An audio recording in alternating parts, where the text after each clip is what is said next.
I'm Scott Stamper. I own the Saint and legendary Asbury Park, the live music capital of New Jersey. Greetings! My name is Kyle Brendel. I am the longtime house promoter of the Stone Pony in Asbury Park. My name is Emily Tantuccio. I'm the marketing director at House of Independence.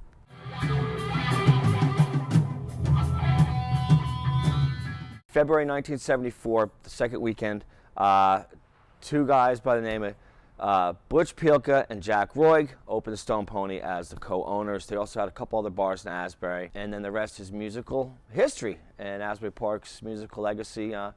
As the Stone Pony was always been a cornerstone of that music scene, mainly because it's still here and still rocking. House of Independence is a fairly new venue, has been open for 2 years. It was originally supposed to be for a theater group, but something didn't work out, I don't know, before my time. And it ended up turning into what it is now. November 18th, 1994, I ran a venue right down the street called T-Bird's Cafe. The concept started there in terms of a original music venue, and in the tenure of 3 years, we've had Jeff Buckley. I don't know if you know Jeff Buckley, very legendary artist. His father was Tim Buckley, and he performed 2 acoustic shows. I just really moved my business down the street and had a bigger room, bigger PA, bigger space, and that started on November 18th, 1994. It's been one hell of a ride.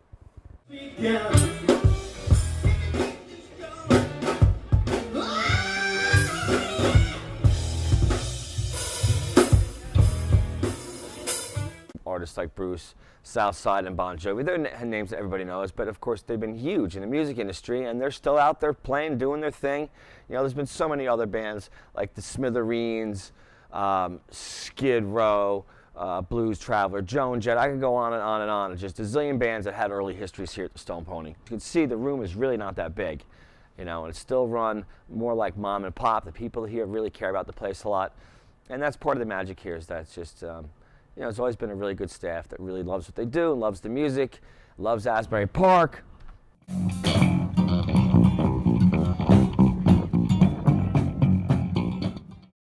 It was really cool to have Sorority Noise here. The band is going on a hiatus after this tour, so it was their last New Jersey show, and they're from Philly, so a lot of their fans are also in this area too. Kind of sad, but it was packed out, and I think people are really just like glad to get to give the band the send-off that they deserve, so that was really cool. The Kinks performance in 1988 had all original members of the Kinks play here on a Tuesday night. That was phenomenal. A Stevie Ray Vaughan show here in the 80s had a version of Kiss play here for a benefit event. Huey Lewis and the News did a 2-night stand. That was awesome. The Pseudo Allman Brothers shows, when Greg Allman and Dickie Betts band played together with their separate bands, and then did an Allman set at the end of the night, and the Allman Brothers got back together shortly after that.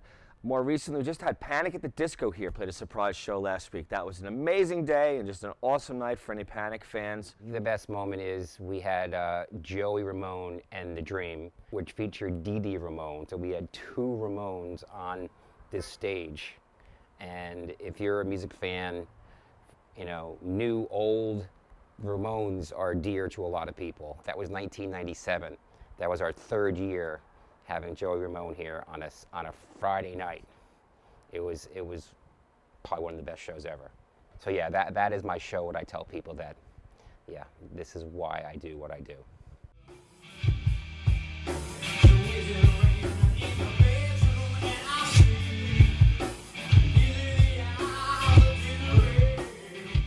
He was here in 1998. The night before is when I got the phone call about potentially him coming. The next day, Bruce did a BBC special on the chairs down there. He sat down and he spoke about how he made it in Asbury Park.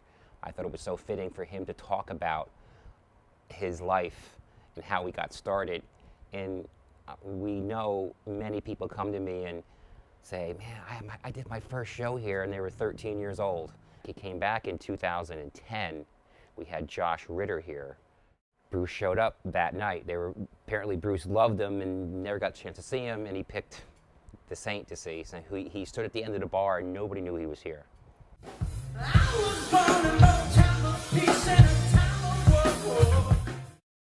We are the first market south of New York City, meaning bands can play Asbury Park and New York City and play Philadelphia. We're a entertainment city, and which there really isn't any in New Jersey. Well, I mean, a lot of touring bands come through here, and when they're in town for other reasons, or they get a chance and they come back and say, what a great time they had working here, that really means a lot to me and the staff here.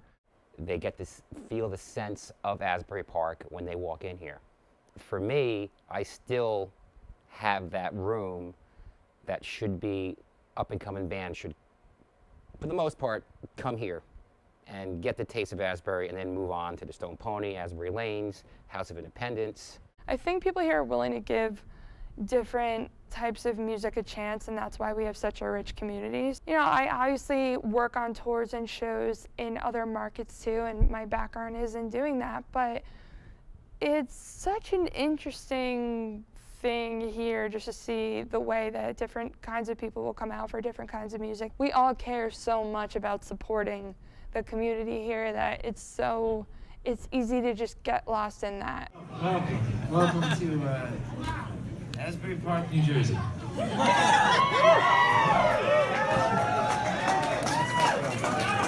First time here. Never been here? Greetings. Stole your joke. There's a common thread in music, which is that it evokes emotion. And people have their identity points at bands and stuff. Do you ever hear a favorite song on the radio in the car and it just changes your day? People are looking for that kind of spark. And it's also just a part of their personality. The music you grow up with is just part of you, especially in our society. Music is a big part of our culture. Music is everything. No matter what walk of life you're coming from or what you do during the day, none of that matters when you're here.